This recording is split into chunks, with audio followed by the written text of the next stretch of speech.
Hello আমার প্রিয় বন্ধুরা, তোমরা কীরকম আছো? আমি সীমা, তোমরা দেখছো সীমা রান্নাঘর। আমি তো মোটামুটি আছি। রেসিপি হচ্ছে, এখানে দেখো আমি 200 গ্রাম মতো মুগ ডাল নিয়ে নিয়েছি। আমি একটু মোটা দানা ডালটা নিয়েছি, বড় দানা ডালটা যাকে আছে দেখো। 1/4 ভাগ পেঁপে নিয়েছি এভাবে টুকরো টুকরো করে কেটে। আর এখানে 200 গ্রাম মতন কুমড়ো নিয়েছি এভাবে কেটে। আর এখানে 3টে উচ্ছে নিয়েছি, ওই 100-র একটু বেশি হবে উচ্ছে নিয়েছি। একটা কাঁচা লঙ্কা, 1 ইঞ্চি আদা। আর এটা হলো ট্যান ট্যান ডালের মজা হলো এটা। এটা দিয়ে আজকে আমি তেঁতুর ডাল করে তোমাদের সঙ্গে শেয়ার করব।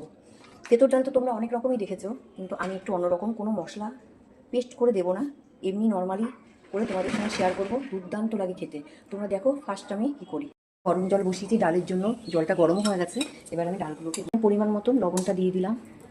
আমি সবসময় কাঁচা মুগ ডালই করি। আমি যদি মাছের মাথার ডাল করি তবুও কাঁচা মুগ ডালই করি, কেন ভেজে নিলে না আমাদের একটু সমস্যা হয়। ওর জন্য এই যে কাঁচা লঙ্কাটা আস্ত দিলাম, যেহেতু তেঁতোর ডাল ওর জন্য ঝাল দেবো না, তাই এটা সেদ্ধ হলে আমি একটু গ্যাসটা সিমে দিয়ে ঢেকে একটু আস্তে আস্তে থাকবে। এইভাবে আমি এটাকে নামিয়ে দেবো ডাল, কেন উচ্ছেটা ভাজবো ওর জন্য একটু তেল লাগবে। তা দিয়েই কিন্তু উচ্ছেটা ভাজবো।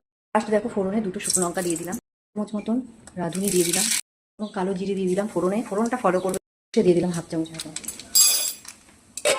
1 ইঞ্চি মতন আদা নিয়েছি, 1/2 ইঞ্চি মতন, সেটাকে আমি থেতো করে দিয়ে।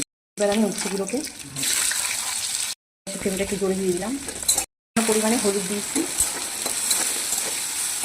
ভাজার জন্য, এটা আগে দিয়েছি যেহেতু ডালে সেদ্ধর সময়, ওর জন্য পরিমাণ মতন দিলাম।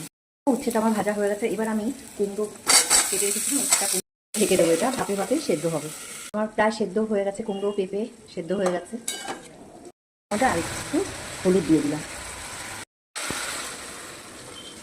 জল দিলাম না, যেহেতু আমার ডাল সেদ্ধ করার সময় জলের পরিমাপটা ঠিকই ছিল, ওর জন্য আর জল দিলাম না। আর এমনি আমার সবই সেদ্ধ করা। আর একটু যাতে আস্তে আস্তে থাকে, ঘেটে না যায়, সেই রকমভাবেই আমি ডালটাকে তৈরি করব। একটু ঢেকে দেবো। তেঁতুর ডাল ওর জন্য 1 চামচ মতন গুড় দিলাম, 1 চামচ মতন সানরাইজের গরম মশলাটা দিয়ে দিলাম। দেখেছো ডালটা আস্তে আস্তে আছে, সবজিগুলো আস্তে আস্তে আছে, কি সুন্দর হয়েছে। দেখলাম সামান্য একটু লবণ লাগবে, ওর জন্য দিয়ে দিলাম লবণটা। আসল মজা এখনো হয়নি। এই যে পাতাগুলো, আমি এই পাতা সমেত লেবু কিনে নিয়ে আসি, বাড়িতে ফুচকা বানাই তো। এই যে এইভাবে পাতাগুলোকে আমি,